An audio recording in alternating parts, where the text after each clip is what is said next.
Good afternoon, everyone. Welcome to the special call meeting of the Danville City Commission for this Monday, April the 26th. The hour is 5:30. We're all present and accounted for, so I will call us to order. And I'm going to ask that we be led in prayer by Commissioner J.H. Atkins. I'd just like to ask you to take a moment of silence.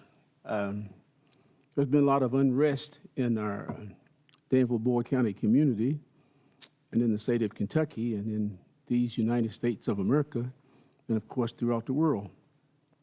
And that unrest I'm speaking of, referring to, is the social justice that still continues to take place, the denial of COVID-19, and just the denial of basic human rights for all mankind. So please bow to a moment of silence, please.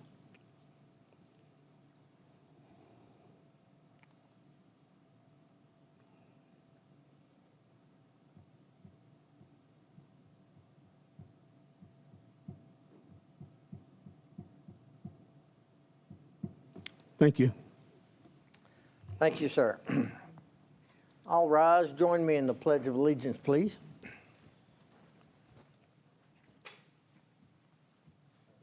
Allegiance to the flag of the United States of America and to the republic for which it stands, one nation, under God, indivisible, with liberty and justice for all.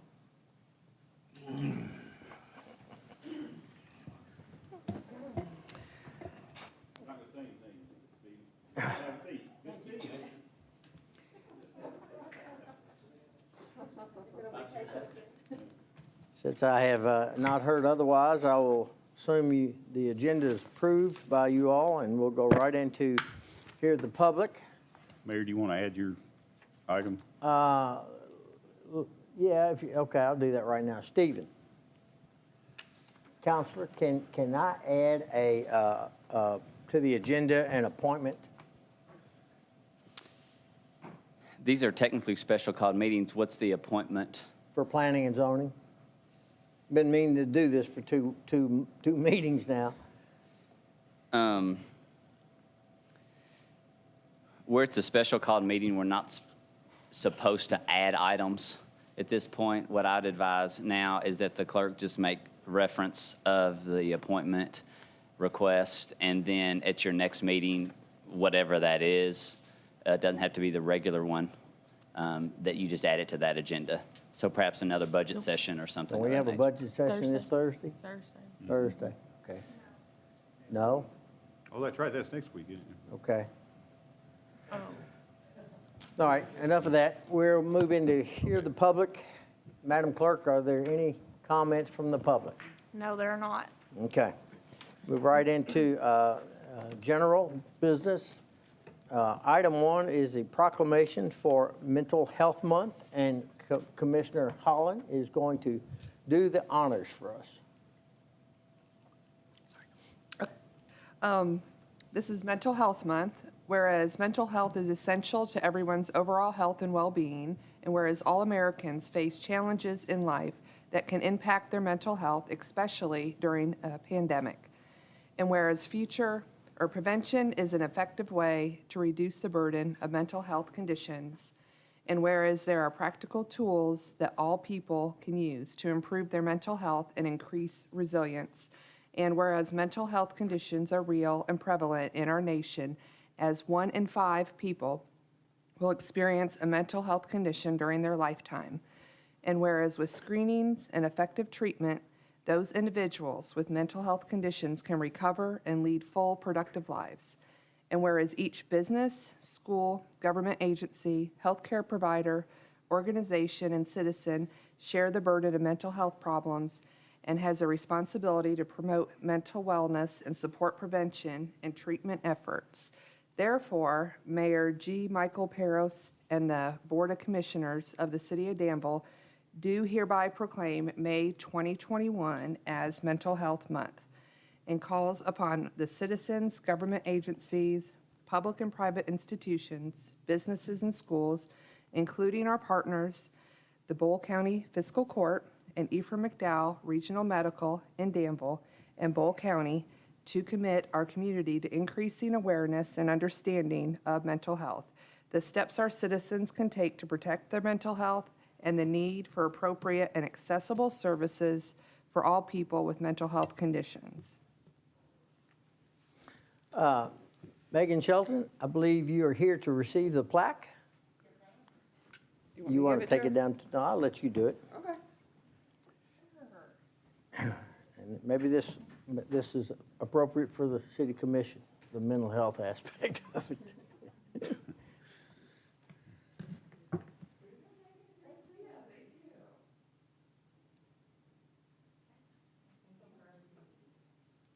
Thank you, Megan, for coming. Thanks for what you do. You're up again. Oh, I'm going to make a motion that we accept that proclamation into the record, please. Second. Motion's made and seconded. Any discussion? Seeing none, all in favor say aye. Aye. Opposed, like sign. Motion carries. Item 2 is a request to hang a banner for Mental Health Month in front of City Hall. Do I hear a motion for that banner?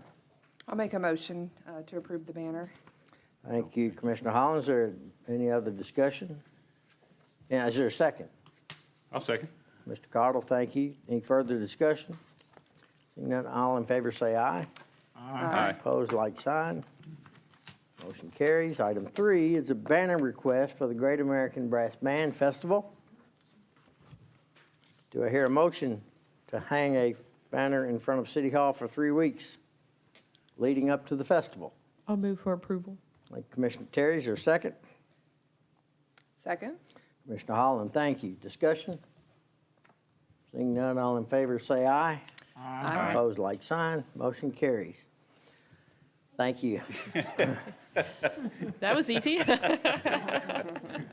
Item 4 is the approval of the minutes from the April 12th meeting. At your earliest opportunity, Chair will accept a motion to approve. I'll move for approval of the minutes for the meeting of April 12th. Motion's made. Is there a second? Commissioner Cottle, thank you. Discussion? Any discussion? Seeing none? All in favor of the motion, say aye. Aye. Opposed, like sign. The motion carries.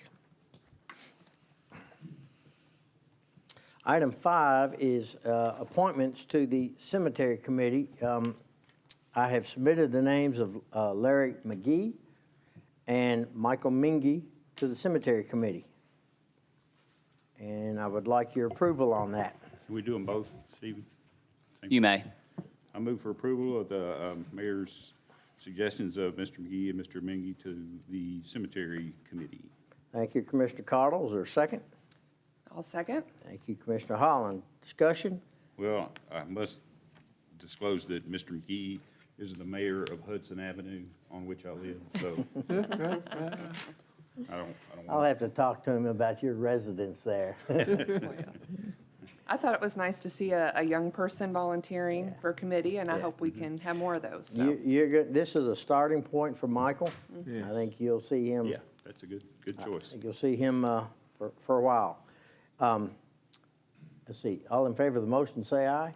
Aye. Opposed, like sign. Motion carries. Item 6 is the submitted appointment of Nicole Cacciatore and Ann Yeager McCroskey to the Streetscape Committee. Like a motion to that effect, please. I'll move for approval. Thank you, Commissioner Terry. Is there a second? I'll second. Commissioner Holland, thank you. Discussion? Seeing none, I call the question. All in favor of the motion, say aye. Aye. Opposed, like sign. Motion carries. Don't break our momentum, Earl. Do not break our momentum. That's Yeah, right. Yeah, this That's is right. good. Getting ready to. Item 7 is Dillahay Street right-of-way discussion. Mr. Coffey, you get 15 seconds. Thank you, Mayor, Commissioners.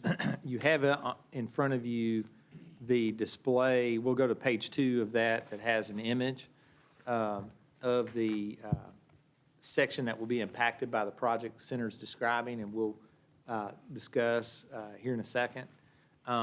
Staff recommends negotiating a relocation of the right-of-way from center and the contract terms to be determined and proceeding for now. But in order for us to do that, we have to generally get your permission that you think that that's okay, right? And so what we've highlighted in blue on the attachment will likely go away. Josh, can you let Brian know that we're talking about the right-of-way? He may want to comment. But when you look at the overall picture and image of Delahaye, instead of exiting directly onto Roy Arnold, you would turn left and go to Fern Street and then exit onto Roy Arnold. So we feel like that closure is navigable, right? It's something that you can overcome. And so staff has recommended and concluded that negotiating a relocation of that right-of-way is probably your best course of action. And so with your permission or confirmation that that's not what you want to do, if that's not what you want to do, we'll proceed with bringing back to you some type of relocation agreement. Does Center already own most of that property around that? Or, come on up to the mic there, Brian, if you want. What's your name, sir? Turn it on. There you go. We have contracts on 2 properties down there, the Republic Services and then the Goggin Storage, Cold Climate Storage Facility. Which would represent all the property south of this highlighted area, between this highlighted area and Roy Arnold. Okay. And it allows us, honestly, to develop the property in a safe way, in a way that we couldn't without the road closure. The Cold Climate Facility will become basically the headquarters for baseball, right? Because we have to relocate baseball. So the baseball field would go there, and having it connected to the soccer complex would be a huge opportunity for programming and other outdoor type things. Brian, have you all mentioned it or contacted the 2 other, or the property owners, which would be east of the closure? Not recently. Okay, I didn't know if they had an issue with it or not, or, So to make sure I understand which properties? Properties on the north side of Delahaye, to the Settles. east of Delahaye, east of the Fern. highlighted section? yeah, Yeah. east of Fern. Looks like there's one that fronts Fern and one that fronts One's on upholstery. Delahaye right there where it The ends. one's Todd Johnson's Johnson's. Contracting. contracting office. Yep. and there's- We have not. Yeah. Todd Johnson's is on the other side, though. Yeah. So there's an upholstery, what currently is upholstery, and then Settles Excavation, which is vacant right now. Yeah, and we can have those conversations while, if you also choose, we can have those conversations also and provide feedback while we talk about the possibility of relocation. For us, from engineering and my perspective, there's abundance of old abandoned right-of-way in that area, and this is just another opportunity to try to tidy that up and to provide actual long-term access. The access that's there now has kind of been, you got Roy Arnold going between the soccer field and the softball lacrosse complex, for example. And so is there a better route, better connectivity for that? Probably so.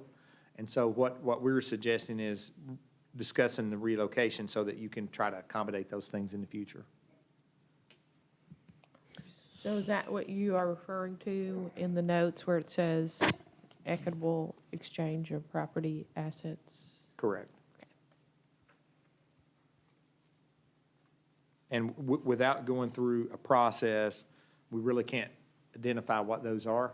And so what we are asking you to do is for permission to do that prior to really doing that at length and investing staff time in it, unless Do you need a vote for that? I would like confirmation of that Do for I hear a motion? for both center and staff. Right. Do I hear a motion to that effect? So moved. Commissioner Terry, is there a second?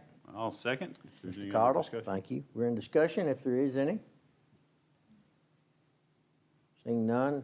So, Go I'm ahead, sorry, sir. No, go Mayor. ahead. What timeframe are you looking at, Earl, or? I would think that we should come back to you with at least some additional information by the next commission meeting. Okay, all right. Yeah. And so just to clarify, this is to give you permission to begin conversations with Center about some sort of right-of-way, possibly exchange, something. Correct. And what we believe the impact of that will be at minimum is, in addition to relocated right-of-way somewhere else, we believe that the section of Delahaye between Fern and Roy Arnold would no longer be accessible or in service. It would be relocated somewhere else. Call for the question? Question's been called for. All in favor of the motion, say aye. Aye. Opposed, like sign. Motion carries. Thank you. Now, item 8 is resolution number 2021-04-26-01. This is a letter of support for Center Works. The resolution endorses the CenterWorks organization in conjunction with Center in pursuing an EDA grant to build, quote, build to scale program for its CenterWorks Faster Kentucky Accelerator Program, which is, do you want to talk about that, Brian? I mean, do you have any? I know a little bit about it because I helped read the grant that they're proposing, but it's for local farmers to help them, and it could be farm being produce or other products or byproducts. And it's something that they, the Margitas did work in central Ohio, and they're trying to model something similar here in central Kentucky. So It's to also encourage entrepreneurial activities related to agribusiness and agricultural food products, right? I mean, it would be the biggest project they would be working on by far for 3 years. Right. I move for approval of resolution 2021-04-2601. Thank you, Commissioner Cottle. Is there a second? I'll second. Commissioner Holland seconds. Any discussion? Seeing none, Chair will call the question. All in favor of the motion, say aye. Aye. Opposed, like sign. Motion carries. Item number 9, Resolution 2021-04-26-02. This is in regards to the city sponsoring a 2021 Center College bond issue. Mr. Coffey, I'll let you start with that, and I'm sure others will speak as well. Thank you, Mayor. What we'll do now is take a moment, which we could have done before rather than just ask him to start talking, is introduce Brian Hudsley, CFO with Center College. And I will let him describe their project at his leisure. But what's at hand is that the city commission is being asked to enter into a interlocal agreement through which you sponsor their bond issuance to the Kentucky Bond Corporation as established. Cities have to go through this mechanism now in order to sponsor the private institutions such as DCA we've done in the past, Center College we've done in the past as a community. The Bond Development Corporation now is the state's arm in order to facilitate that move. And that issue of whether or not you enter into the interlocal agreement, and allow Center to do the bond issue using the city sponsorship is in front of you. Brian, do you want to describe your project at length? Yeah, I mean, we've been working on this indirectly for probably 3 or 4 years, and it feels like it's finally all coming together, but it's a combination of projects. You heard about baseball, so baseball would move from its current location behind our library and academic buildings. So that's, excuse me, step one. On its location, we would build a field house and a natatorium. I didn't know what a natatorium was for a long time, so it's a pool. And it's a 50-meter pool, which will be the best pool for hundreds and hundreds and hundreds of miles. Same thing with the field house. It gives us an opportunity to have indoor practice. The center of the field house will have a track, and in the track will be turf, so we'll be able to do all sorts of different practice in there. And then also, last but not least, is we would take down our current football stadium. which has the track in the center. We would expand the track so that it's 8 lanes, once again, so that we can host competitions. We can have competitions, but not at the level that we would like to. So both state competitions for high schools, as an example, and we already know they're interested in that. This is about a 2-year project if we get to start in June, and that's contingent on moving baseball. $50 million in total, that's the first estimate. We're working with a architecture firm out of Cincinnati, just like with the Northside Residence Hall, which is about a $19 million project. We'll do everything we can to make sure that local suppliers, construction firms, labor, carpet and tile organizations get a shot at that. So that's something that we've done at least since I've been here. So it should have a immediate short-term economic impact to the broader community and a much longer-term opportunity for lots of different purposes. So, And Mayor, we will read the title of the resolution. It's Resolution 2021-04-2602, resolution of the City of Danville, Kentucky, approving an interlocal agreement among the City of Danville and other parties thereto regarding the Bond Development Corporation and authorizing such corporation to issue approximately $60 million in bonds in one or more series payable solely from revenues to be derived from a loan agreement with Center College and of Kentucky to finance the cost of the acquisition, construction, installation, and equipping of educational facilities for the use by Center College of Kentucky and its affiliated organizations. This agreement is entered into, if you notice, if you got a PDF, the agreement has been done for Midway, for Woodford County. It has been signed by the City of Paris also now. It has been signed by Sadieville, Ellesmere, Covington, Edgewood, Moorhead, Fort Thomas, Williamstown, and just on and on. This is the mechanism through which the cities sponsor bond issues for entities like Center. I should have mentioned that the other parts of the project aren't 100% worked out like this one is, so we're looking at renovating some res halls where our first-year students live, and we think that'll help us even more with recruitment.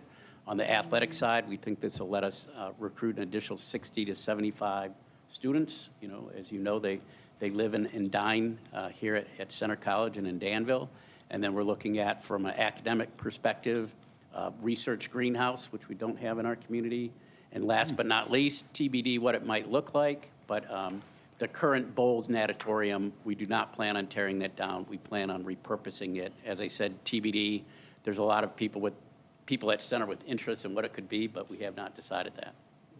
And you may have mentioned this, Earl, but this doesn't affect our bonding capacity or anything about our finances. No. This is simply a pass-through and more or less allows Center to get a better bond rate, correct? That's it. That is correct. They use your capacity to do tax-exempt bonds. If we had a large bond issuance on tap for this year, it would restrict you in the 12-month or calendar year you're in now. Mm-hmm. We don't have anything projected between now and December, so it has no impact on us. And we're not responsible for it in any way. That is correct. Paid for from the revenues derived from Center College operations. Paid for by Brian Huxley. Brian, Do I hear a motion for the resolution? I'll move to passage of resolution 2021-04-2602 as been presented. Thank you, Commissioner Atkins. Is there a second? Second. Mr. Terry, thank you. We are in discussion, and I have a question. Who's Hilltop Securities? They are a firm, national firm that we're using as our conduit. So they design the whole debt. They put it out to market. So for your information, this is debt that you could buy in the open market, right? And various firms go out and buy them. You know, retirement funds and stuff go and buy them. And this particular one, they've done a lot of this type of work. Not as much in Kentucky, and we felt, once again, a regional firm instead of a national firm would help, so. That's all I got. Any further questions or comments? Questions called for. All in favor of the motion, say aye. Aye. Opposed, like sign. Motion carries. Mr. Huxley, have a good night. Thank you. Thank you. Thank you. Item 10 is resolution number 2021-04-26-03. This is the Paylocity contract approval. Mr. Randy Boyd, you're up. Good evening, Commissioners. Yes, so this is, before you, you have the actual Paylocity contract, which was drafted off the proposal that we presented at the last commission meeting. In summary, this contract is a 2-year agreement with an auto renewal year over year for 1-year periods after that 2-year period expires. As we mentioned earlier, just as a synopsis, the first year estimated cost on the plan is roughly $67,000. After the first year, the estimated annual cost to the city is going to be $57,000 for the software.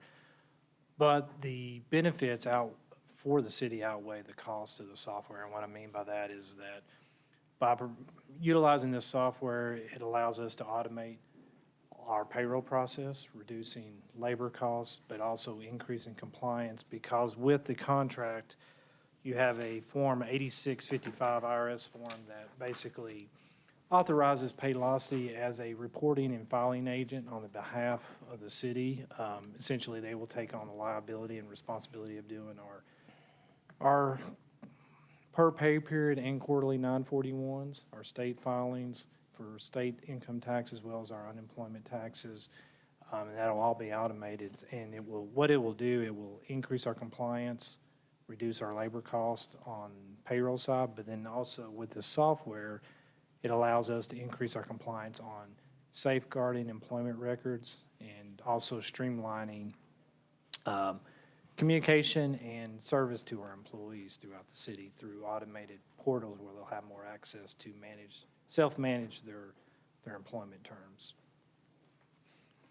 Okay. Do I hear a motion for the resolution? I'll move for approval Thank you, of Commissioner Terry. Resolution 2021-04-2603. Thank you, ma'am. Is there a second? Second. Thank you, Mr. Cottle. Discussion? I just think it's good to look at outsourcing different financial activities. I appreciate that it does save on payroll also, saves the taxpayers money. It's also good for checks and balances. So we might want to study it further. Yeah. So, good job. and- Appreciate it. All right. Any further comments, questions? Seeing none, Chair will call the question. All in favor of the motion, say aye. Aye. Opposed, like sign. Thank you. Motion carries. Thank you, Randy. Item 11 is the second reading of ordinance number 1962. This is with respect to the EDA interlocal agreement. And I will ask first for a reading of that by the city clerk. This is the second reading of ordinance number 1962, a joint ordinance of the Board of Commissioners of the City of Danville and the Bull County Fiscal Court, creating the Danville-Bull County Economic Development Authority Incorporated. We have a motion, I'm sorry, we don't have a motion, and need a motion. Do I hear one? I'll move for approval of the second reading of ordinance number 1962. Thank you, Commissioner Terry. Is there a second? I'll second. Thank you, Commissioner Holland. Discussion. Can we mention again what this does and doesn't do? What it does is, Stephen, you explained that pretty well last time, so. Sure. By enactment of this ordinance, it simply creates the legal entity that is authorized by law to acquire the acquisition and development of real property for commercial or economic benefit purposes. What it does not do is change anything about our current structure of economic development or any of that. It does not. Which may come in the future, but this has nothing to do with that. No, it does not. And it actually achieves the line item objective of creating the entity as expressed by the EDP to allow the acquisition of real property. Thank you, sir. And your wishes of board composition are reflected in this document to show that the board will be consisted of the mayor, the judge executive, the city manager, one magistrate, and one member at large chosen by this board, and one member at large chosen by the Boyle Fiscal Court, and then a joint appointment for the chairperson. Be a 7-person board. I Now, just, I don't know if this is going to be taken up tomorrow by fiscal court or not. And they may have some alterations to it that they might suggest. We just need to be open and receptive to that. I should say that this document has been fully vetted, discussed, revised in accordance with meetings with the judge executive and the county attorney. Copies have been provided of prior drafts and this final draft. And should any revision be necessary, as far as it would be on composition on their appointments and should not reflect at all any change on the city's part. I have one question about the terms of the members. It says the members of the authority shall serve for a term of 4 years each. Does that mean that this board will address how many terms people will serve in their bylaws? I'm sorry, I didn't hear the That's rest of your... certainly something that could be addressed within bylaws. So do you have term limits and on? Oh, sure. In appointments and et cetera? Right So- now, it just says a term, and so, We meant to people make may it serve more than one. commensurate with your elected office. Correct. So in the event that, you have a mayor who is serving in that capacity, or a city manager in that capacity, if the city manager is a city manager for more than 4 years, well, Right. they're going to have a second term, as well as the mayor. What about the at-large members? You could address that in your bylaws, but right Okay. now it's a 4-year term. Okay, that was my question. There would be no automatic renewals, but there's no prohibition about reappointing someone unless you wanted to do that later, you could, but you would do that through the provision of bylaws, clearly. Okay, that was my question. Sure. And also, I would just like to remind the rest of the commissioners that if this does not change our EDP membership, that we still have an open seat there that no one has volunteered to fill. In other words, one of 3 commissioners needs to be part of it. Maybe having the newbie on there might be good. Have a new perspective and, What time do they meet? 8 a.m. Oh, do they really? We can't do that, right? Depends on the day. Do we have a motion on the It's floor? Most of the time well, on we're, Wednesday. You did. that's another discussion. yeah, we'll do but that, we'll do that. I was just reminding everyone that we still have a seat on the current organization. And then this is going to require possibly, depending on who we appoint, it could be a commissioner, it could be someone else. So now we have 2 positions involving economic development that need to be filled. Which could be placed on a future agenda. Same person could do both Yeah. of them too, couldn't they? Sure. Yeah. So, We have a motion on the floor for this? You have a first and a second, correct? Can I call for the question? question's been called for. All in favor of the, You have to roll call. You have to roll call. oh, And has the ordinance been read into the record? Yeah. Okay, thank you. Commissioner Cottle, Yes. Commissioner Terry, Yes. Mayor Paris, yes. Commissioner Holland, Commissioner Atkins. Yes, ma'am. Item 12 is the second reading of ordinance number 1963. This is a zone change with respect to 1695 Lancaster Road. That is the property of the Luca Mariano. Do I hear a motion? Well, read the ordinance first, please. Okay. This is the second reading of ordinance number 1963, an ordinance changing the zone from AG Agriculture and HB Highway Business to LI Light Industrial for approximately 30.765 acres, more or less, of real property located at 1695 Lancaster Road in the city of Danville. Do I hear a motion for the ordinance? I move for approval of the second reading of ordinance 1963. Thank you, Commissioner Cottle. Is there a second? I'll second. Thank you, Commissioner Holland. We are in discussion. Oh, I did say something wrong at the end of the meeting, and it hit me when I got in my car. I switched the 2 distilleries. IJW had conditions, and the one next to it didn't. So anyway, I just said something incorrect, so I wanted to correct it. It won't be the first time Yeah. that we, somebody, And it hit first me time that's ever afterwards. happened here. And I actually typed the conditions for IJW, Okay, ma'am? but I misspoke. It was the one next to it that did not, so. Sorry well, about that.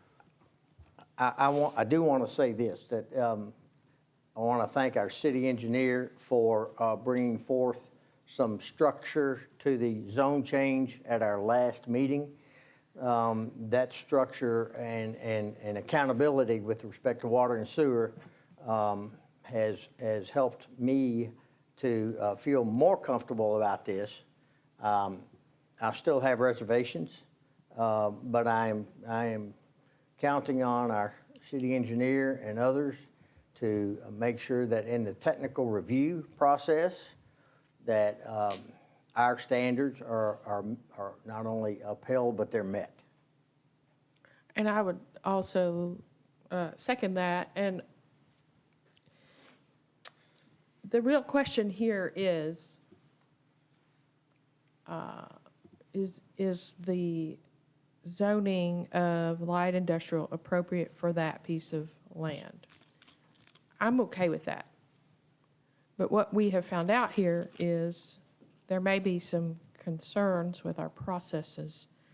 And also, there were some actions and statements made that made this a political issue, and some thought it was a personal issue, and it is not. And due to the information that has been brought forward by our city engineer and speaking with the city attorney, I am also more comfortable with the zoning of this piece of property.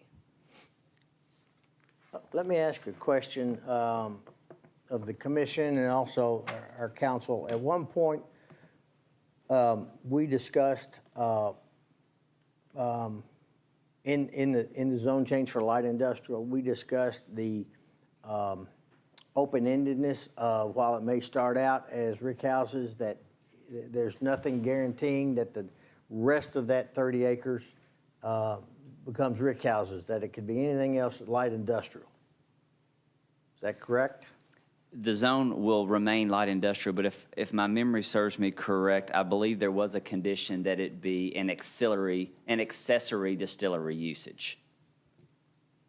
An accessory distillery usage, which I'm not sure what else qualifies other than a rick house for that. There may be other buildings that would be considered accessory distillery uses, but that is the condition that's placed there. Now, is that part of this ordinance? It is part of the condition of the zone change Okay. that was approved for recommendation by the Planning Commission. Okay, and that's written where? That is that will be written actually on in the zone change documents and on the plat. Okay. Any further questions or comments? Seeing none, Chair will call the question. Madam Clerk? Commissioner Terry, Yes. Mayor Paris, Yes. Commissioner Holland, Yes. Commissioner Atkins, Yes, ma'am. Commissioner Cottle. Yes. Item 13 is the first reading of ordinance number 1964 with respect to an entertainment destination center. Bridget, good evening. It's a mouthful, isn't it? It's a mouthful, isn't it? Wouldn't want to say it 3 times. You have before you the ordinance drafted by our council, and we are asking you to approve that ordinance so we can apply for an entertainment destination center license. We will require approval of the full fiscal court to use the Constitution Square, so we'll need a letter of permission from them to include with this ordinance to be able to apply for it. The cost will be $2,577 for the state license. For that, you need to let us know if you want us to apply for a Sunday license. If you use that EDC license anytime after midnight on Saturday, then we will need a Sunday license for the city and the state. So if you do that, the total cost for the license will be $3,397. Is this a one-time It's an annual cost. annual? Okay. And then, so tell me what happens Okay, wait, If- let's have a Oh, motion I'm first. sorry. That's all You want me right. to make a motion? Please, thank you. I will move for approval of the first reading of ordinance number 1964. Thank you, Commissioner Terry. Is there a second? Second? Mr. Cardle, thank you. Now, madam, you had a question. Okay, so explain what happens when someone wants to sell alcohol in this district. We would have to activate the EDC. So there will be some sort of application process through the city. And for example, it might be a special event permit to the chief of police that would involve his looking at it for road closure, me looking at it for alcohol, and maybe some others looking at it. We haven't worked out all those little details, but it wouldn't be on all the time. It would only be when it's activated. And we have set up zones to where it will be activated within zones. And, Right, and so the purpose of that is to manage traffic with each activation so that you can, so that the police can ensure that, that traffic flow continues to happen with activation. You wouldn't necessarily activate everything inside of the blue boundary. You would do, for example, we've categorized some of them as, one of them might be the Arts District, which would activate the Wisiger Park, the Arts Center, Gypsy Runs area, enable you to close 4th Street. People could walk between the Arts Center and Wisiger Park, for example. Or you could do, there's a red line on the handout Bridget just provided that is the area that involves Constitution Square. We call that the 2nd Street District, and that would mean you would close 2nd Street from Walnut to Main, and you would be able to set up vendors along 2nd Street, and you would be able to walk inside of that area. And although that is public space, you would be permitted to do that, and it would be considered the premise for the event, right? So in the same way you can walk around a restaurant, you can walk around each district as it's activated.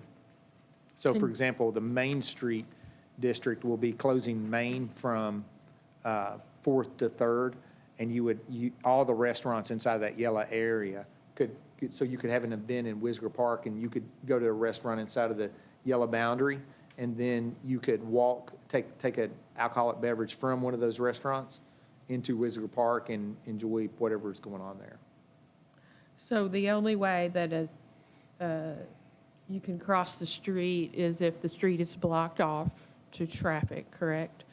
And then can you activate more than one area at a time? It would depend on coverage and street closure. It would depend on what the police department could handle and whether or not it would be safe to have those closed or not. That's why it's going to, particularly when we first get started, it's going to take all of us looking at it at first to figure out what will work and what won't. Kind of like when we went wet, to figure out where temporary licenses would work and how that would work. And is there any regulation that the containers have to be plastic? No, it's just that we need to be able to identify that they are coming from that licensed premise. So the ordinance you have is that they are going to be in a plastic cup with the name of the business on it. So we can identify, so enforcement and police can identify that it's coming from that area. Yeah, I should mention the ordinance says utilize clear cups with logo or name. It does not designate plastic, but it just says clear. I mean, if it Do should we say, need to specify that? I mean, if you want it to say I plastic, would. we can put in there plastic. I think plastic's a good idea. Yeah, Then I don't disagree with that. I'm happy to make that change here, and it'll be reflected in the second reading. Is there a cost to the applicant when they want to? That's something we would have to discuss from the city's perspective as to how we wanted to do that. We haven't gotten that far. Yeah, so it'd be, so the first step is you authorizing us to apply, right? Then part of that application process is that you're going to have to demonstrate what your administrative or operating standards are, and so, you know, there will be an event permit, there will be a fee tied to that, who pays for the cup, so we'll have to go through that process, and all of that will be vetted, and you'll have to fully assemble kind of a standard operating procedure and a permit process for it, something that ABC can enforce. And so there will be a lot more dialogue once the application is submitted. Yes, the first part is just getting this application going, because it takes 60 to 90 days to get the application approved. And we'll have to put an ad in the newspaper. They can't issue a license any earlier than 30 days from the date of that advertisement. So you're looking at 60 to 90 days is what I usually find when the state issues the licenses. But we can't apply till May 1st because our licensure for the city of Danville is May 1st to April 30th. So we want to apply after May 1st. Any further questions or comments? Well, I think we need to remind Commissioner Terry that putting a Sharpie to her plastic cup does not count as a logo. Just, No, I think that this is something that particularly the downtown folks have been lobbying for a long time, and I like the progress we've made. I know it's going to take a little longer, but that's okay. We'll do it right. And we'll be working on those procedures while this application's working through, have those in motion for when it's approved, then we'll be ready to go. Okay. I assume this, once it's enacted, will include activity at the parklets? At the what? If the parklet is within the zone that's activated, they can use it with alcohol. If they're not, if it's not activated, then alcohol cannot be used at the parklet. It's Yeah. not part of a premise, so it's public. So if you're there and it's not activated, then you're drinking in public. Yeah, and that's probably the biggest question I've been asked is, the parklets are nice, but they have the no drinking signs on them. Yeah. So we need to figure out how we can. That's state law. That's not city, That's that's state state law? law. It's not attached to a premise, like the sidewalk cafes are right next to their business and their premises. And COVID allowed us to approve anything contiguous to the property on either side of the business, as long as we sent that information into the state ABC office. But the parklet is not there for a specific business. It's within a block for any businesses to Sure, I use. So understand it's that not part, yeah. designated for a specific business. So if they're serving alcohol there, they'd be serving off-premise. So it's not available for alcohol to be there, except if that zone is activated for the EDC. Yeah. While it's activated during those hours, you could utilize that during that time period, just like you could go anywhere else. And you stated that that was state law. That's state law. So that's, but we need to get that publicized, because that gets, anytime I'm downtown and I'm eating in or eating out, that's a big question. Boy, I'd love to go outside with my whatever and They partake can of use it. the sidewalk cafes that a lot of the businesses have, and they have expanded those quite a bit. They just can't take their alcohol to the parklet. Yeah, but I'm glad, and codes has got to enforce that? Man, it just seems like a natural to walk out the pizza pub, sit at the parklet and drink my ginger ale, you know, but, okay. Well, it's like the new law where you can have alcohol to go with a meal. Yes. But that is not to go out and stop somewhere else. That's to take home or take home with you. It's not to stop and eat there. You just answered the next question. I can't take that to Whisker then, right? Nope. Man. Unless your EDC is activated. Once Unless you- the EDC is Right. activated. And so what we have to Well, do is but make sure our EDC is the efficient. and easy EDC's to not gonna be activated every weekend. You know, I'm just trying to figure out how to make it user-friendly for every Well, weekend. I was going to ask that. Can we do it, activate the EDC, The- you know, every weekend or every Yeah, that's what I was gonna other ask. weekend or something? Well, again, we're doing it in zones. It's not the whole boundary that would be activated. So we can't activate the whole EDC.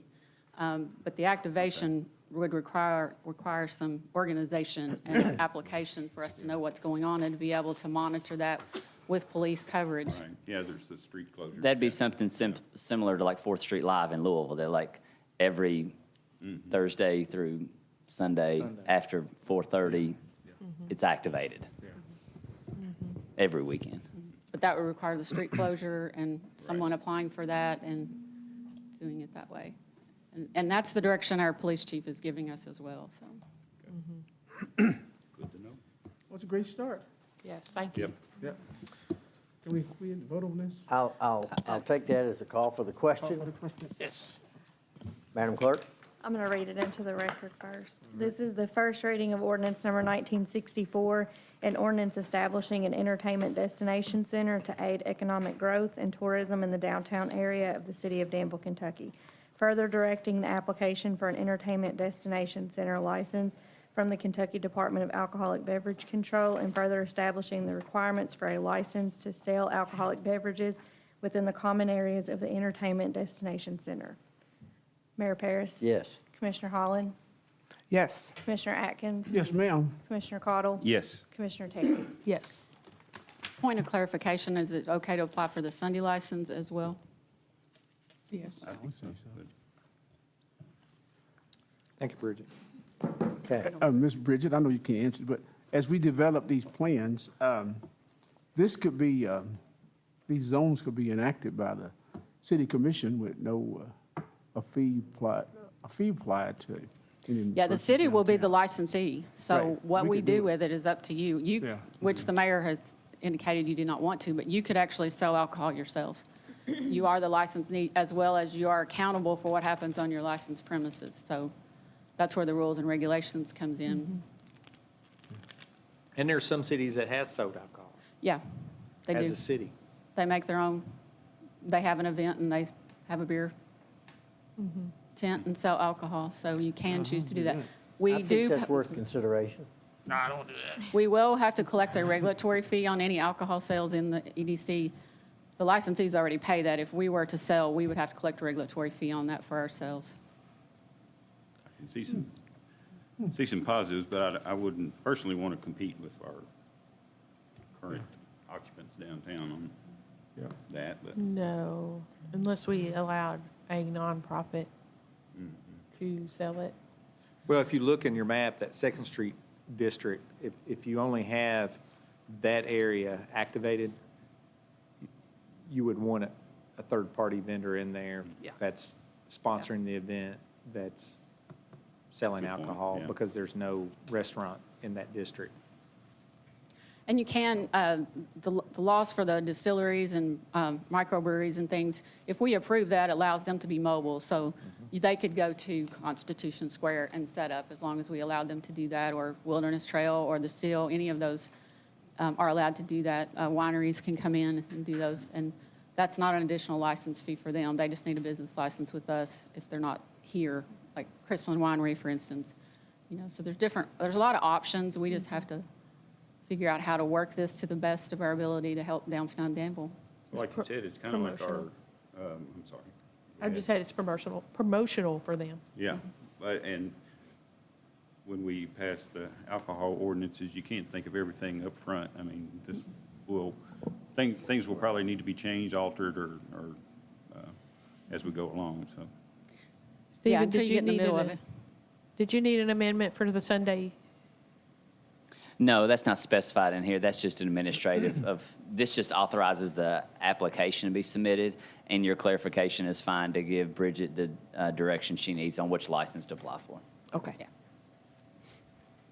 All right.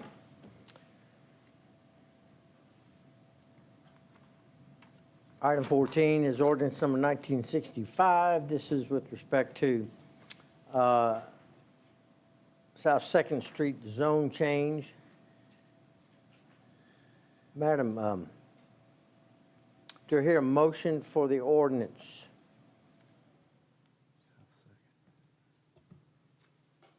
I move for approval of ordinance number 1965. Thank you, This is, Commissioner first Terry. reading. Is there a second? I'll second. Thank you, Commissioner Holland. We are in discussion. Mr. Coffey, anything you want to add in here for clarification? No, sir. Okay. But for the public's clarification, this is the lot that the city purchased that was formerly used by KSD, and on it was Walker Hall.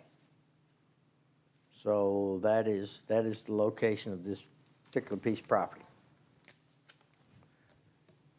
I should only add to that this is a final step that the city has agreed to take. This property was put for a bid for proposals, and the bid of Ephraim McDowell was accepted to purchase this property for the sum of $900,000 from the city of Danville. And the city demolished the structure, if you'll remember, and the costs of that will be reimbursed by the hospital as well, above the acquisition cost. And now, after this ordinance, it will conclude the city's business with the property and will allow the contract with Ephraim McDowell to be executed and then presented to you for a closing that will happen in the very near future. I suspect now that this second reading is completed, your contract approval will be ready for your review at your next meeting. I'm pleased that we have served as a facilitator for the much-needed expansion, strategic expansion at that, for the hospital. That's good for all of us. Anything further? Call the question. Madam Clerk? This is the first reading of ordinance number 1965, an ordinance changing the zone from RM2 to two-family residential to CBD Commercial Business District for approximately 3.4904 acres, more or less, of real property located at the intersection of South Second Street and Martin Luther King Boulevard in the city of Danville. Commissioner Holland? Yes. Commissioner Atkins? Yes, ma'am.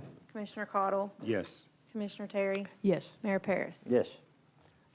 Item number 15 is ordinance number 1966. This is with respect to 128 Wilderness Road zone change. Do I hear a motion for the first reading of the ordinance? I'll move for approval of the first reading of ordinance 1966 at Okay. 128 Wilderness Road. Thank you, Commissioner Holland. Is there a second? Second? Mr. Cottle, thank you. We are in discussion, if there is any. I just wanted to mention an observation. The last two downtown buildings for years were zoned residential. One was a college building, and this one was a grocery store. So I'm excited that there's going to be some type of revised downtown zoning map. And is the city involved in that as well? Or is planning doing that, or? Because this just shows a need, wow. These were zoned residential, that's very not inappropriate. The first step to that will be the update of the flume map the next time the comprehensive plan comes around, which I think is in the next couple of years. I don't think it will actually be any revision to the zones of the property. But if we change the future land use map, that encourages people to come forward to get zone changes to that appropriate zone. And, you know, next time somebody tries to develop or change the use of a certain property. So that would be the goal of that, of the flume update. Is it currently being worked on, or? Not currently, no. Okay. That'll be part of the comprehensive plan. I think, when was the last one approved? I wasn't here. It was I don't remember the date. 2017, maybe, I think is the date I've heard tossed around, but we'll. I think 2022 is when it will be revised Right. again. It's every 5 Per years. schedule. So. Right. So I guess, yeah, that's 2017. Any further questions or comments? Seeing none, Chair will call the question. Madam Clerk? This is the first reading of ordinance number 1966, an ordinance changing the zone from RM2 two-family residential to CB Central Business for approximately 0.050 acres, more or less, of real property located at 128 Wilderness Road in the city of Danville. Commissioner Atkins? Yes, ma'am. Commissioner Cottle? Yes. Commissioner Terry? Yes. Mayor Paris? Yes, ma'am. Commissioner Holland? Yes. You're getting your workout tonight, aren't you? Yeah. Earn your pay tonight. Item 16 is an update from our own Brent Blevins, who is the Executive Director of the Boyle County Health Department, to discuss COVID-19 and whatever else you want to discuss. All right. Your new name's COVID Brent. That's just what everybody calls you. That's one of the better names that I've probably recalled in the last year. I'll take it. I always appreciate talking to you guys. I'll give you a little bit of information and give you just a little perspective of where I think we are. Cases, 3,376 for Boyle, deaths, 70. When you look at the number of shots at the health department, we've done 3,299. Ephraim has done 8,000 plus, and that's probably realistically about 8,000 to 9,000 people fully vaccinated, both rounds, if they had that, or Johnson & Johnson combined. Incident rate, I looked up what we had yesterday was 6.7, which was really good for us. We've been, we all probably remember we were the highest in the state for a while, and 6.7 was a really good number. But just last week, I think we were 16 or 17. So it just shows you how quickly that can go up or down on that. I did a little figuring today with Lindsay, who runs our contact tracing program. And in the last year, we've actually had somewhere between 50 and 70,000 contacts with positive cases and the people surrounding them. Now, that could be personally, we called them every day, it could be emails, it could be a combination of that, it could be letters, all sorts of that. But that just gives you a little idea of how big in scope this became for a county that's not obviously the biggest county in Kentucky. So you can imagine if Fayette County or Louisville, you know, the number of contacts. And at one point, when we had 7 total people working in that program, it was needed. By all means, it was needed. To give you perspective now, I have 3 full-time people working the contact tracing program because we've scaled that down in relation to the number of cases that we currently have. On May 3rd, we are targeting a group that's associated with substance use. We're doing it in coordination with ASAP and a couple other groups, and we're going to do a Narcan training that day, and as part of that, we're going to do 40 Johnson & Johnson shots, hoping that we can get some people who are in the substance use world that'll come in and get a shot. We're trying to figure out ways to do that. Been working with Ephraim on trying to do a homebound program on how we can reach the people who just cannot get out of their house. And now that Johnson & Johnson has been okay to restart that, been talking with Jason Dean at Ephraim, that's probably an easier way to do a homebound if we can go in and do just 1 shot as opposed to having going back and do 2. So we're working on that and just trying to see how we can do that. I looked at for the state of Kentucky, it's been 1.7 million people vaccinated, which I think is pretty awesome in a state with a population of around 4 million, I think, for that. So another interesting thing, we still have had 0 confirmed flu cases for this whole past flu year in Boyle County. So you look at masks, you look at distancing, that kind of stuff, but I'm also going to be curious down the road as further studies come out on if there's other factors that led to that, whether testing or, I don't know. I think the history will tell there's probably more dynamics that we're not even aware of on what testing did and what testing showed for coronavirus in general and how that played out. So we've done a lot of great things. I think right now in Boyle County, as we've seen around the nation, and particularly also in Kentucky, I think we've reached the people who were eager to get the vaccination. I think most of those people have done that now. I think now we're trying to get other people to consider taking the shots. Obviously, the Johnson & Johnson pause probably helped convince some of those people not to do it. So hopefully over some time, we will turn that around. We just keep messaging that the best we can. Interesting to me, we've also seen people who are now talking about they've had the first either Moderna or Pfizer and they're not going to take the second one. So I hope that's not the case in a big number of people. I hope that's a very small percentage of people who elect to do that. Because if you look at vaccination and where we've been and where we are now, there is, in my opinion, truly a coordination between vaccinations and being able to reduce the caseloads that we've seen and reduce the sickness for people. So just a little from my perspective of what I think is going on. Bridget just showed me that apparently the governor today at 4 announced removing some of the restrictions on mask wearing for outdoor type events. I read a little bit of that off that Bridget showed me. So definitely pay attention to that guidance, whatever the governor's put out on that, and that'll give us a little more ability to see how that's going to work for outdoor type events. And I think that's based on numbers below 1,000 and those more settings where maybe you have 10 or 20 people as compared to 2,000 or 10,000 people in an event for right now. Okay, questions? Anybody have any questions? Yeah, you mentioned there are some people who just can't go get vaccination. What are your plans for them? I kind of missed that part. Well, my thinking with Ephraim, because they already have the ability through a home health type agency, and they already do that work to be able to go out and just if somebody calls and says, hey, I'm homebound, or we have a list actually from the Department of Aging that had 77 people on it, just to be able to either they contact us or we contact them and say, hey, can we come to your house? And it's most of that is policy-based, making sure we've just got the right policies in place to allow us to do that. And then it's as simple as going and giving a shot, waiting the 15 minutes, making sure they're okay, and then being able to leave. And and making sure that somebody else can follow up with them and their family or a caregiver to make sure they're okay long-term. So would somebody in that need call the health department or Ephraim McDowell or Probably either? both. I think Both. it would turn out to be both. As long as they contacted one of us, and if Ephraim was doing that, we could funnel that to them immediately. I did send the list from the Department of Aging over to Jason last week, so he could see the people on it. And that list came with addresses and phone numbers. So hopefully we can start that. Because if you look at the different groups, Homebound is probably the last major group that we missed. I mean, we've done a lot of other groups, but we have not serviced them well. We just haven't. Thanks, Brent. Appreciate it. I thought the news out of Fayette County Public Schools this morning was exciting.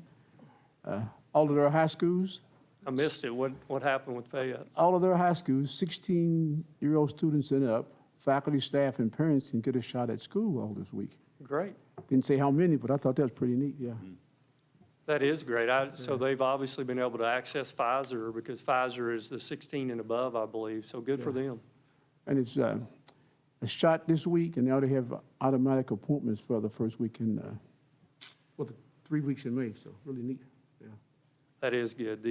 I learned quickly the logistics of doing 2 shots for people is a task. And, boy, if you've got a way to do that right up front to schedule that, that takes a lot of load off of you later on. Good for them. I'll read up on that and see. Earlier tonight, we acknowledged Mental Health Month. I guess two-part question. Does your department deal with mental health? And I'm sure with the epidemic, it's created even more issues with respect to mental health. We've had very little long-term mental health focus. I think we will have long-term mental health focus. And I think you're exactly right. I think the pandemic has exposed the reality of the need for that, for agencies to be able to do that. Now, I think sometimes it's also not convincing people, but offering people the ability to know where to go and to be able to ask for the right appropriate help, whatever that is for them. But I do think you're right. I think public health has had to change our focus of going away from just a clinic-based, we're doing STDs and those type of things, to more of, there's a mental health piece of this, we've got to jump in. But we're on the very front edge of that. But you're right, this has exposed that need. Hopefully some of on the May 3rd, when I was talking about partnering with ASAP, as we're trying to reach people in the substance use world, I'm hoping that is a good step towards some further mental health type programs. And then, do you have good partnerships with places in town to refer people? We do. We've been fortunate. A lot of it's through ASAP because people like Christy Witzel and those type of people who work in that field every day, even looking at Isaiah House and Shepherd's House and all those, even though they have a substance use piece of that, they definitely have a mental health piece of that too. And we refer to them as needed. But that will have to be improved, no doubt about it. Anything else? Everybody good? Have a good evening. Thank you. Appreciate Thank you. you. Thank you, sir. Thank you. Item 17, City Manager Report, Mr. Coffey. Wanted to make myself available for questions. I don't have a lot, but I do have one thing. The Bull County Industrial Foundation last year asked and indicated to the city that it did have ex officio members, either the mayor or the city manager, and they had reached out to the commission and asked, do you all want to staff or the mayor to begin re-attending or attending their meetings? And so in the last month, they have reached out and asked for the commission to reconsider their request last year, and we thought we'd mention that to you tonight real quick. It's Article 3 on page 2, and it specifically says that at the direction of the Board of Directors, the chairman may invite the following as ex officio, non-voting directors, and item B is the mayor or the city manager of the city of Danville. And the language, it says the Danville City Commission to indicate their preference. If I'm allowed to make the motion, Counselor, I'd like to make the motion that the city manager serve on that board. Do I hear a second to that? Before you made your motion, I was going to suggest that we deal with the Industrial Foundation, EDP, and EDA all at the same time once we get it worked out where we're headed. As a thought, they're all three are interconnected to me. I'm not opposed to the city manager doing it, but he may end up doing all three of them if you're not careful, so. Well, that's a non-voting position. It's a non-voting position, it's ex officio, and it's essentially attending the meetings invited. Is there a second to the motion? Second. Thank you, sir. Any further discussion? My only thought is, I agree with Mr. Atkins, this may all get rolled into one thing eventually, but until then, I think it's be nice to have some ears and eyes there listening and reporting back to us if need be. So I would concur with Mayor's idea of city manager, if you have time, sir. We'll reach out. That's all I have, unless you all have some more Uh, questions. Vote on that? We need Yes, to we vote. need a vote. Any further discussion or comment? All in favor of the motion, say aye. Aye. Opposed, like sign. Congratulations, Mr. Coffey. Continue on with your, I don't have anything else. I have some questions about the budget meeting schedule now. So we do not have a meeting this Thursday? We do not have a meeting this Thursday, and there was some dialogue. The next meeting was scheduled for the 6th. 6th, and there was some dialogue that that day wasn't good for one of the members of the commission. If you all want to move, and then the suggestion we immediately had was the 13th, because we had been consistent with meetings on Thursdays. Someone else, we want to make sure everyone can be at the meeting. That's the goal. So we will defer to when you want to have the meeting. Sometime after the 6th would be great for staff. so this Thursday's out. Correct. And the 6th is in question. We I can can't make be the here, but if y'all 6th. can, I mean, Right. that's, you just go right ahead. And I mean, we're good we'll with the have a- 6th. We I'm good were, with the 6th. What's that? I'm good with the 6th. Yeah, y'all go right ahead. Wait, which have day's a the 6th? full Oh, it's still Thursday. Thursday? Yeah, I blocked that one off. That's the one I could do. That's the one you got scheduled for 11 o'clock, right? Yeah. So we're good on the 6th? I'm good with the 6th if you guys are. What time? 10 a.m., to be clear. It'd be 9 o'clock Which next 10? time you talk about it, right? Be 10 a.m. Eastern Standard Time. It's 11 JH time. 11 my time, right? And so I also have a possible meeting on the 10th at 3 o'clock. If you all want to do that, we can. And also, one of the things you may point out too, we met with Ms. Thomas last Wednesday.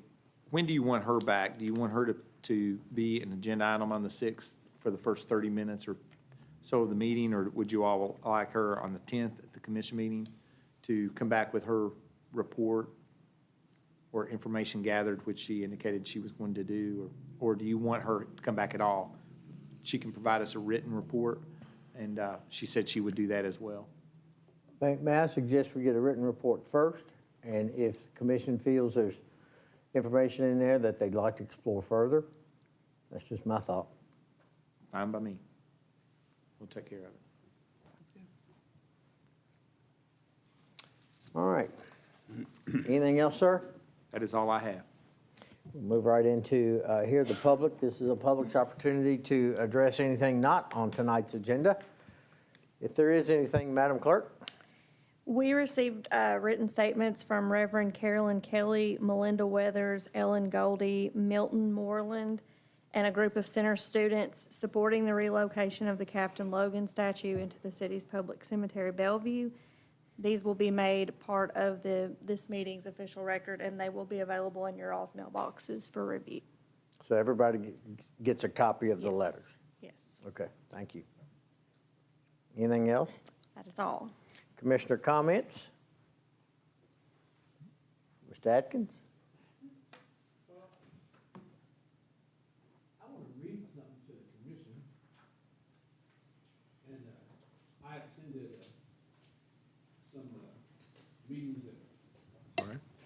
at Whisker Park last week from Saturday to Friday, and they were at 5:30 to 6, and it was a little community gathering about people standing up for what's been happening to us in our country.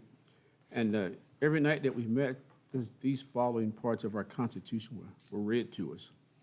So it says, Section 1, all persons born or naturalized in the United States and subject to the jurisdiction thereof are citizens of the United States and of the state wherein they reside.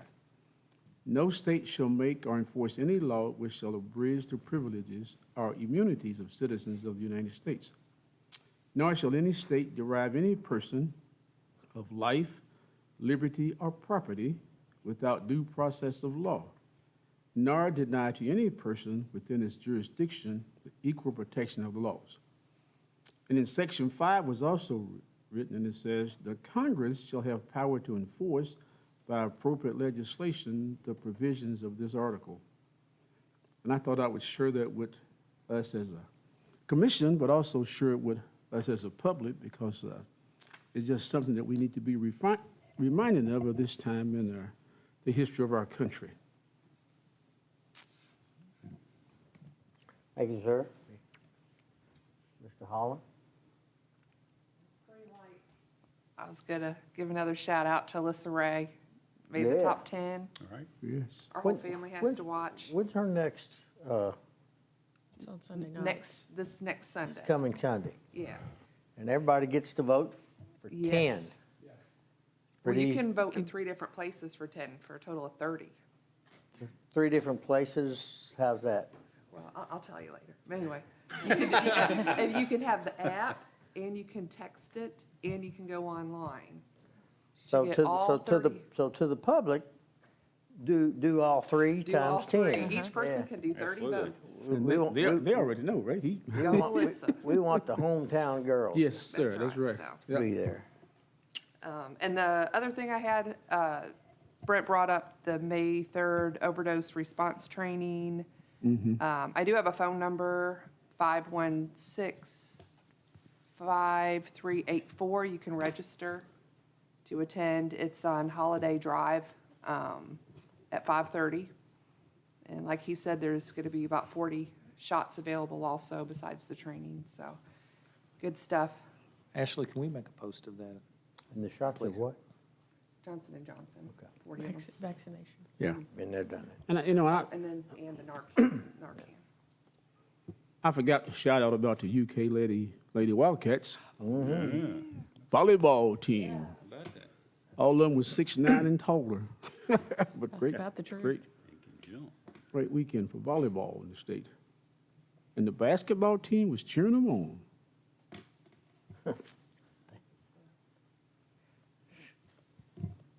Denise? I cannot think of anything. Kevin? This, I don't want to open a can of worms, but I do want to go back to the illustrious Captain Morgan's statue and Captain thank- Logan. Logan, I'm Logan? sorry. Captain Morgan, Captain Morgan's what she drinks. Totally different, Captain.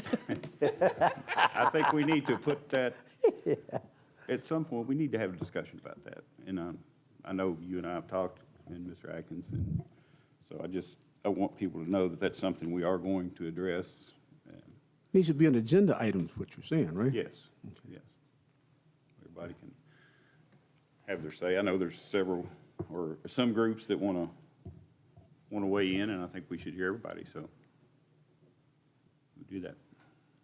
Yeah.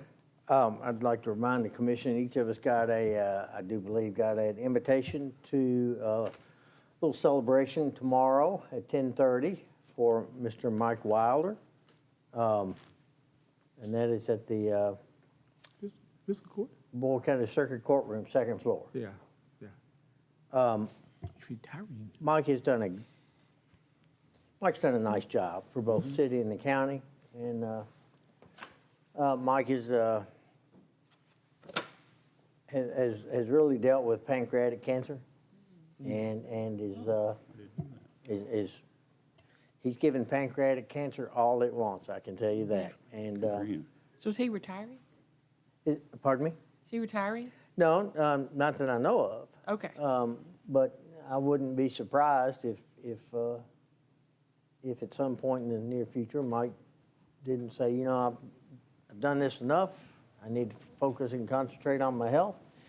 And we, as commissioners, need to thank him for his service to us and to the county and to the citizens as a whole. He's done a great job through ice storms and tornado stuff and emergency command centers and COVID stuff, and done a nice job for us, I think. Tonight on KET, speaking of mental health, it's going to be an interesting segment. I think it's at 8 o'clock tonight. Check your listings. Mental health about the mass shootings. It's going to be a pretty interesting debate with a lot of different viewpoints in that, and mental health has to become more of our focus on health, my opinion. And with that, that's all I got. If anybody's got anything else. We'll move to item 18. That's the payment of the bills. Chair will entertain a motion for the approval of the bills as presented. I'll move for approval of the bills as presented on the bill list in the amount of $170,668 even. Thank you, Commissioner Cardles. Or second? Second. Thank you, Commissioner Terry. Discussion? All in favor of the motion, say aye. Aye. Aye. Opposed, like sign. Motion carries. Item 19. Item 19. Huh? That's pretty weak. All in favor, wake up. Wake up. Item 19 is the update on the parklet. Mr. Morgan? Yes, Mayor, Commissioner, thank you all. We just wanted to give a quick update on the parklets. They've already been discussed a little bit tonight, but we finished the third one and it is open. We're still waiting on a few materials to kind of completely wrap it up, but we have all three of them open, and just wanted to let everybody know that they're there. They're to be for the use of the public. We've already had the discussion about the alcohol on them, and wanted to give a thanks to I can't think of the name of the company now. They have a plaque on the parklet that they provided the lumber that's on there. It was some material that we were able to use. It saved us some money. So those were put together by Public Works along with help from a local metal contractor, metal fabricator. And the approximate cost for each one was between $7,000 and $9,000 for the city, which is pretty affordable for the service that they're providing. And that's all we have to foresee for now, unless in the future seems to be a need for more. And I think as the streetscape project progresses, if we need to relocate them, move them, that's where we're able to do that. It'll take a little bit of work, but the materials are there.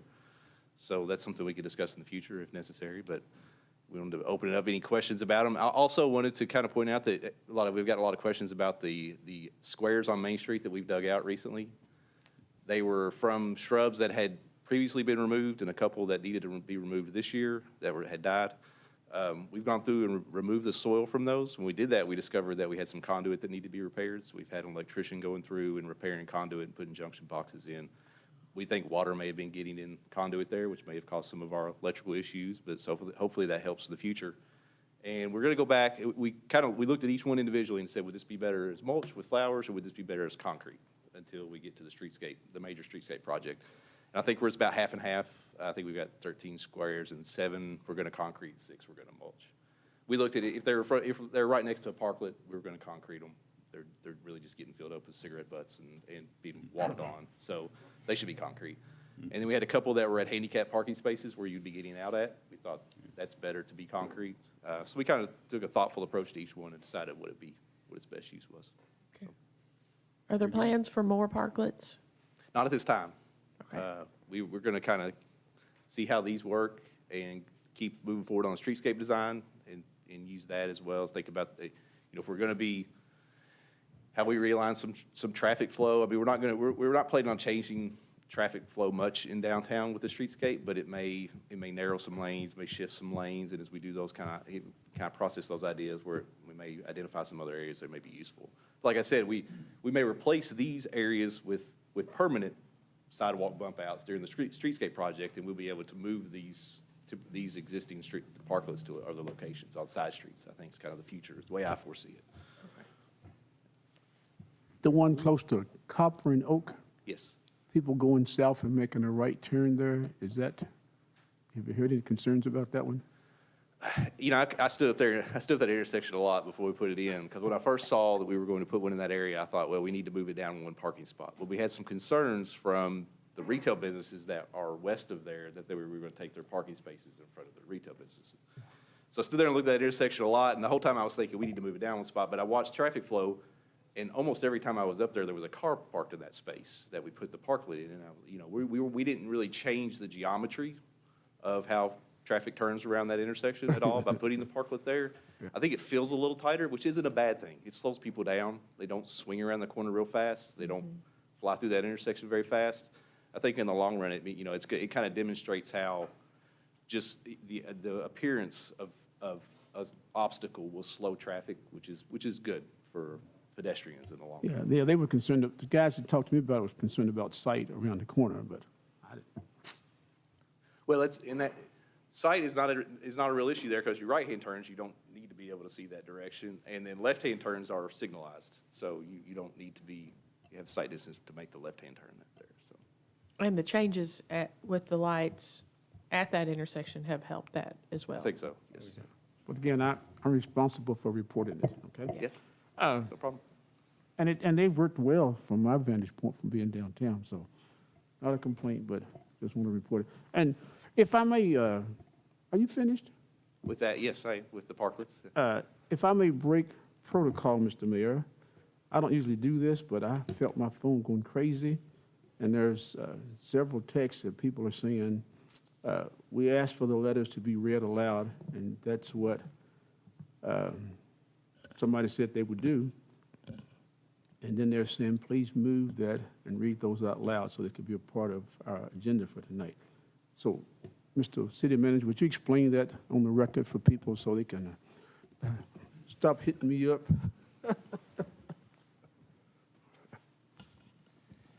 Typically, when we receive these letters, they are provided to you in written format. They're incorporated as a part of the public record, and they are part of the meeting packet and distributed to the commissioners. It's here, the public really is for information for you. It's not a time for public comment. So they've been provided to you, are part of the record, and we typically don't represent substantial meeting time reading letters to you. So this is our normal course and practice, and that was the decision of staff to proceed in this manner. Yeah. Well, I think the concern is that we're shut down, so nobody can come and speak to us in public. That's why you got all the letters. But again, my responsibility is to report what I received from the community, and you all have answered that, so I'm okay. And then we're going to get it on the agenda when people can come in and talk to us about it. But that's why I keep my. To be clear, it'll be on an agenda when there's affirmative vote of 3 members of the commission that place it on the agenda. There's not a recommendation from the city manager that it be placed on the agenda, so it will not be placed on the agenda absent a vote of 3 members of this body. Which need to be expressed to the city manager if he has 3 people that want, 3 commissioners that come to him and say, 3 separately, that they would like to see it on the agenda, then that is what would prompt his recommendation to put it on the agenda. Or it would automatically go on the agenda. Not his recommendation necessarily, but if 3 of you approach the city manager requesting that that item be placed on the agenda, he would be ethically bound to present it to you on an agenda item. And we can't do that as part of a meeting, because it's not on the agenda. Correct. Tonight.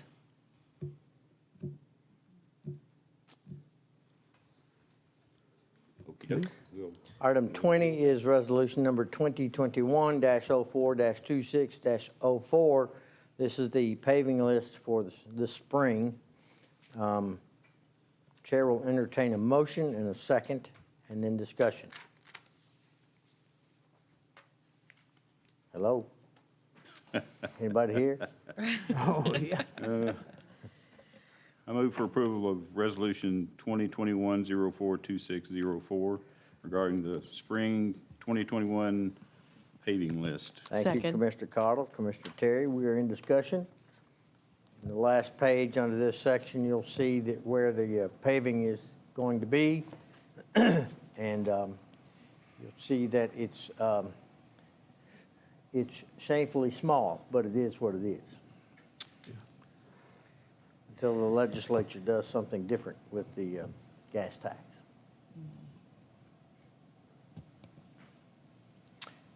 Any further thoughts, comments?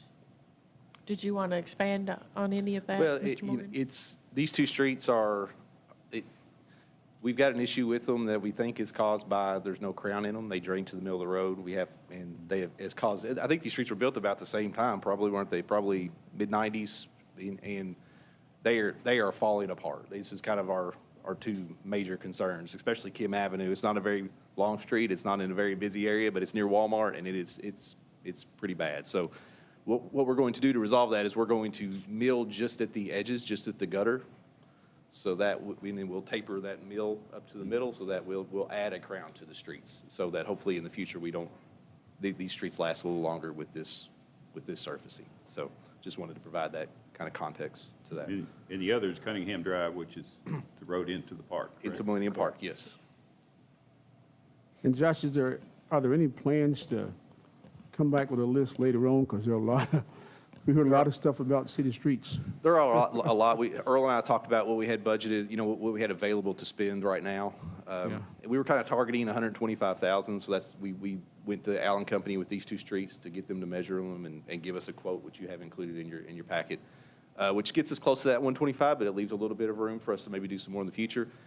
I think part of I'm still getting my arms wrapped around what we need to do in town. I'm still kind of getting familiar with where our problem areas are. These are obvious ones that the Public Works Director kind of brought forward to me when we first discussed this list. So these are kind of the first two, but yes, we're kind of set up maybe, I don't know if it'll happen in this fiscal year, but I think next fiscal year we will see some expanded lists to kind of move forward as I kind of get able to inspect more areas and see what we need to do.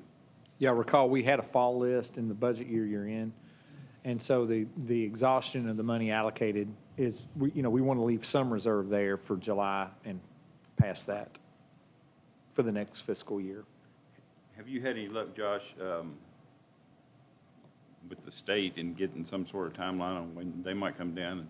It seems like most of the streets that are in terrible shape are theirs. Those are our biggest complaints right now are state roads. I do know that they are planning in the next few weeks to cut 3rd Street between Main and Broadway, to cut it down 1.5 to 2 feet and redo the base of that street, which is probably the worst state road area in town is that section. So they're going to cut that down and redo the base. They've told us in the next 2-3 weeks. I think that was the notification we got from KYTC.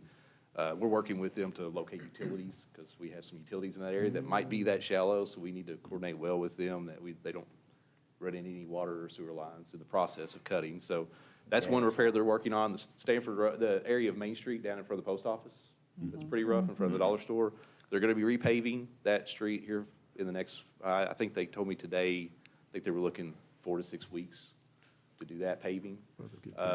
We've actually run a camera through that storm sewer pipe that runs under Main Street there to see if there's any issues with it, collapse or material getting in at the ends of it. We didn't notice anything, so we think it's just the material that's under that street is just soft. So they're gonna have to do some repairs as well when they come in. They don't want to repave a road that's just gonna start having trouble again right after they repave it. So they're aware of our issues. They know they have some problems, and they're working on it.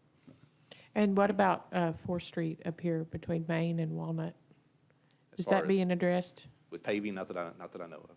Okay, that's what the other place that I get a lot of complaints Okay. about. Anything further? Thank you for being proactive. So the terrible 3rd Street is finally getting fixed, that 1 or 2 Hopefully, blocks. yes. I've heard about that for 3 years, and I wasn't even a commissioner. Thank you for that report. That should be headline news there. Anything further? Madam Clerk? Oh, this is not an ordinance, it's a resolution. Therefore, I will call the question. All in favor of the resolution, say aye. Aye. Opposed, like sign. Motion carries. Scared you, didn't I, Ashley? She thought she was done. Caught you sleeping, didn't it? Item 21 is resolution number 2021-04-26-05. This is with respect to a fee increase with our architect on the Central Fire Station. Mr. Morgan, continue on. Yes, we ask our architect, Joseph & Joseph, to provide us with a fee proposal to design and add to their construction administration of the fire station, the preparation of a memorial, first responders memorial plaza that will be on Main Street between City Hall, Police Department building, and the new Central Fire Station. And that fee is provided in, their fee proposal is provided in your packet in the amount of $22,500, and we would recommend approval of the resolution to add that to their contract. Do I hear a motion? I move for approval of Resolution 2021-04-2605. Thank you, Commissioner Cottle. Is there a second? Second. Commissioner Terry, thank you. Discussion? I thought we discussed this pretty early on in the design of the fire station. You did, what he is asking for is an enhanced design, really detailing out the finished product. Right now, it's shaped and organized, and so this actually fully designs it other than the actual piece. And so we're actually asking for it to be, we found some images and some things, some materials and things like that incorporate over the last year. We just think it's the right thing to do to go ahead and continue to refine that design rather than wait for an artist rendering of the exhibit, incorporating the exhibit. Sure. I think we'll have them come in and provide a presentation to you all as we get further along in the design and make sure that you all are on board with what they're preparing. We were a little bit too dependent on just that piece, in other words, which we still have possession of, but we need to probably do a better job than that. Okay. Yeah, we talked about having a water feature out there, but we've been so successful with water features, we want to do that. Yeah, that's right, yeah. Yeah. And hopefully we'll include and have a way to include the names of folks, but also include names of future. We don't want to be future ones, but have the space for future folks to be recognized too. Yeah, be good. Yeah. Yeah. Yeah. And not to go down a rabbit hole, but the bronze seal that used to be in front of City Hall, have we found a way to incorporate that at all? We have not, I don't know if the architect or Josh has yet. I'm not aware of that discussion. I will look into that. I'll look into Okay, that. okay. The bronze seal, Okay. Rick knows about it, we looked at it. Okay. Yeah. There's just, I'll learn good it. ideas so far. There's some things that the fire department had on their building that they talked about when they figure out a way to bring over. They had a marble monument in front of the station between the bay doors over there. Yeah. There's little things like Yeah. that that you need to be able to bring over. We just have to figure out how to do that, where to put them. Do have some ideas for that one, but still don't have any idea on the seal. Okay. Yeah, which is the bronze. You have a bronze of the city seal that's above the mayor's seal. Where do we put it? Any further comments? Seeing none, Chair will call the question. All in favor of the motion, say aye. Aye. Opposed, like sign. Motion carries.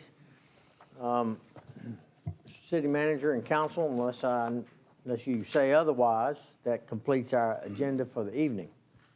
We do have a second No, page, Mayor. Page two. Page two. Don't be doing this to me. Because, you know, Earl. Yeah, because Earl. Mr. Mayor, I'm with you. I'm on with Actually, you on that one. Ashley blamed me for this because she said my titles of my agenda Oh, that's items are right. too She said long. too long. They're adding lines to the agenda. All So right. I told her I would Item- do better next time to keep it. Item 22, we'll give you 15 seconds. Item 22 is resolution number 2021-04-26-06. This is an agreement with Kentucky Transportation Cabinet about signal poles on 4th and Main. Yes. Yes, this is the next step in the process of getting the wooden poles replaced that are on the corner of Main Street and 4th Street. The state will only, when they replace something, they will only replace it with standard material. If we want decorative material, it's not non-standard, that's how they refer to it, that we have to pay that extra cost. And this agreement keeps that process moving forward. This agreement says that the city will pay that extra cost for the decorative material and will maintain that decorative material in the future if something happens to it. So, and then this is part of the permitting process. We're still working on a permit, the encroachment permit to allow us to order the poles. And then just to give you all a timeline, we have no idea how long it's going to take us to get these poles with everything, with the COVID situation and material lead times. It could be 6 months. I mean, it's just to be honest, I mean, we're not sure. But we're trying to get to the point where we can order the poles as quickly as we can so we can get them on the way. Yeah, already the process has taken probably 16 months longer than it should have. Well, actually, it's been how many years? 8? They got knocked down 9? when I was here in 2011, I believe. The poles on the 2012. west side, and then when Main Street was resurfaced, the poles on the east side were added to, in wooden format so that they were temporary, and so, yeah. So the state has agreed to let us put basically whatever design of the poles that we want, which will match the other, Future streetscape intersections, yes, that's the goal. and we have to pay the difference. We have to pay the upgrade from a galvanized pole to Okay, these. okay. Yeah.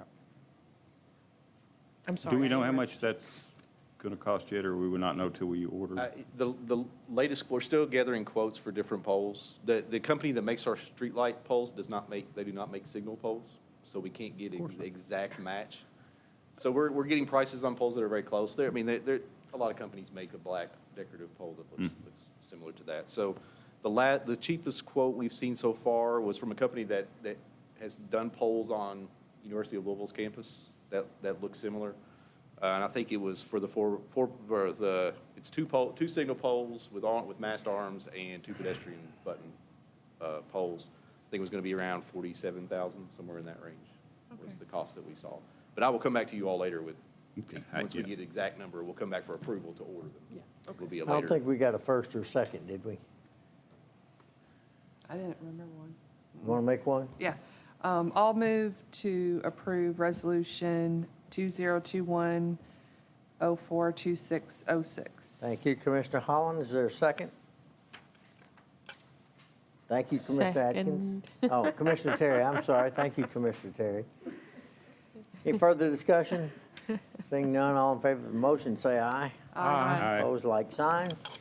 Item 23 is the first reading of ordinance number 1967. This is with respect to surplusing of Old Fackler Street and disposal. Mr. Morgan.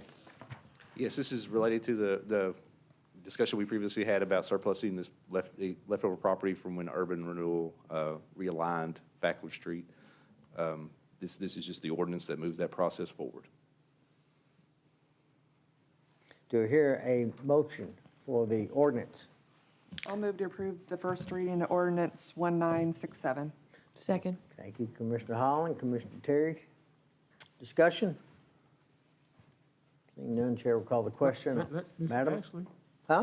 Ashley's waking up back there. Wake up, Ashley. Come on with I it. put this one down here to give myself a break, okay? This is the first reading of ordinance number 1967, an ordinance closing right-of-way of Old Fackler Street, which was abandoned and not utilized after the relocation of said street, declaring right-of-way on Old Fackler Street to be surplus property and authorizing the city of Danville to dispose of the Old Fackler Street right-of-way in accordance with KRS 82.083. Commissioner Cottle? Yes. Commissioner Terry? Yes. Mayor Paris? Yes, ma'am? Commissioner Holland? Yes. Commissioner Atkins? Yes, ma'am. Item 24 is resolution number 2021-04-26-07. This is a settlement of the acquisition of Jenny Rogers. Counselor Dexter. Thank you, Mayor. You previously approved the bid and contract with the Danville Independent School District for the acquisition of the Jenny Rogers Elementary School property. We are now ready to move for a closing that has been approved by the Kentucky Department of Education. And before you is a proposed deed of conveyance and settlement statement, and that authorizes your approval of it and the mayor to sign same at a closing that is tentatively scheduled for Wednesday. Discussion? A quick question. We're purchasing for $637,000 and we are selling for, Selling what for? Walker Hall property for Yeah. 900. 900. 900. Okay. I thought you was gonna request, could we change the sum amount in this offer? what's that? I thought you was gonna ask if we could lower the sum amount in this offer. Oh, no, I just wanted to illustrate that we're being good stewards of the taxpayers' money as best we can while still making progress in certain areas. Yes. Any further comments, questions? Seeing none, Chair will call the question. All in favor of the motion, say aye. Aye. Opposed, like sign. Motion carries. Do we have need for an executive session? We do, Mayor, and in the interest of time, I'm happy to give you a proposed motion, but staff would request that you have an executive session to discuss pending litigation pursuant to KRS 61810-1C, for which discussion might affect litigation posture, and for potential real estate acquisition pursuant to KRS 61110 or 810B, for which disclosure could affect or would likely affect the price of said property, and for a personnel matter pursuant to KRS 621-810-1F. We got the full Monty tonight. That's right. Okay. You get 5 hear a minutes for each motion. one of them. So moved. Hey, Commissioner Terry, is there a second? Thank you, Commissioner Atkins. All in favor of the motion, say aye. Aye. Opposed, like sign. Aye. Motion carries. Never saw anybody make his own.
Go back into regular session from Commissioner Cottle. Do I hear a second? Second.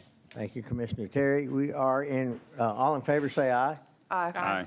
We are in regular session. Mr. Thank you. Coffey. Thank you, Mayor Commissioners. With sympathy and regret, we are asking you to accept the resignation of Carol Reardon from employment with the city and water distribution. He's been with us for a while. Do I hear a motion? So moved. Commissioner Terry makes the motion. Is there a second? I will second with regret. Wish him well. Commissioner Please Cottle pass that seconds along. that. Any further discussion? We do wish him well. All in favor of the motion, say aye. Aye. Opposed, like sign. Continue on, sir. Thank you again. Staff is recommending the promotion of Aaron Rainwater to the position of police sergeant from the position of patrol officer. Do I hear a motion to that effect? So moved. Thank you, Commissioner Cottle. Second? Second. Second. Commissioner Terry's by nose. We're in that season. Any discussion? Comments? All in favor of the motion, say aye. Aye. Opposed, like sign. Continue on, sir. Thank you. Staff is recommending the hiring of Mary Harden to the position of telecommunications officer. She comes to us certified. Excellent. Do I hear a motion? So moved. Thank you, Commissioner Atkins. Is there a second? Second. Thank you, Commissioner Holland. Discussion? All in favor, say aye. Aye. Opposed, like sign. Continue. Staff is presenting to you and recommending the termination of Mark Greenwell from employment with the city of Danville.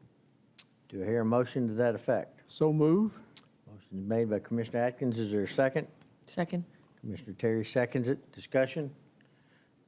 Seeing none, all in favor, say aye. Aye. Aye. Aye. Opposed, like sign. Motion carries. Anything else, sir? No, sir. Thank you. Do I hear a motion to adjourn? Motion to adjourn. Thank you, Commissioner Terry. Is there a second? Second. Commissioner Cottle? All in favor of adjournment? Are you all sure you want to leave? I think we're all tired. All We're in all in favor- struggle bus tonight. All in favor of adjournment, say aye. Aye. Opposed, like sign. Have a good night.